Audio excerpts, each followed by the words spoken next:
جانتے ہو اذیت کیا ہے؟ کہنے کو بہت کچھ ہونا لیکن خاموش رہنا۔ تنقید کے لیے علم کا ہونا ضروری ہے جبکہ نکتہ چینی کے لیے جہالت ہی کافی ہے۔ انسان غیروں سے ملی عزت اور اپنوں سے ملی ذلت کبھی نہیں بھولتا۔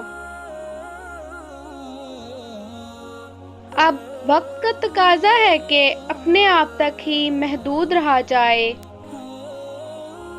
کتنا ہی خوبصورت احساس ہے کہ جب ہم اللہ سے دل کی بات کہتے ہیں تو وہ سب کچھ جانتے ہوئے بھی ہماری بات سننا چاہتا ہے۔ لفظوں کے دانت نہیں ہوتے مگر یہ کاٹ لیتے ہیں۔ کوشش کرو جس چیز کے لیے تم خود ترس رہے ہو کوئی دوسرا آپ کی وجہ سے نہ ترسے، پھر چاہے وہ رشتے ہوں، خوشیاں ہوں یا سکون ہو۔ بابا کہتے ہیں دکھ تو روحانیت کی سیڑھی ہے، ان سے مت گھبراؤ، خوشی مناؤ کہ اس مہربان رب نے تمہیں چن لیا۔ اللہ کے دیے ہوئے میں سے دیا کرو، تم نے کون سا اپنے پلے سے دینا ہوتا ہے۔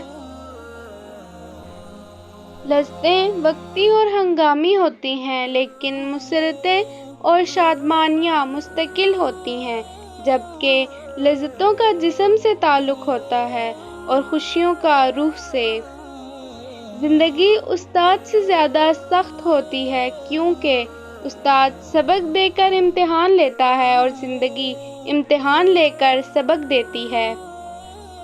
سچ بولنے کا شوق ہو تو اپنے بارے میں بولو، لوگوں کی زندگی عذاب مت بنائیں۔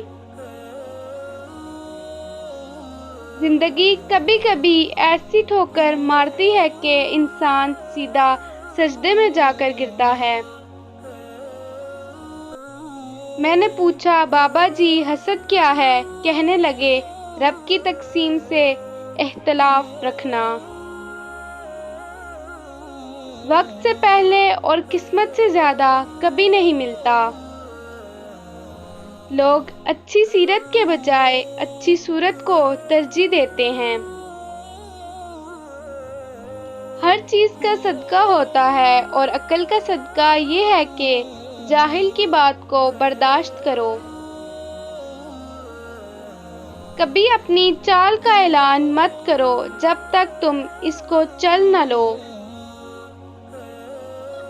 جس چھاؤں سے عزت نفس زخمی ہو اس چھاؤں سے دھوپ ہی بہتر ہے۔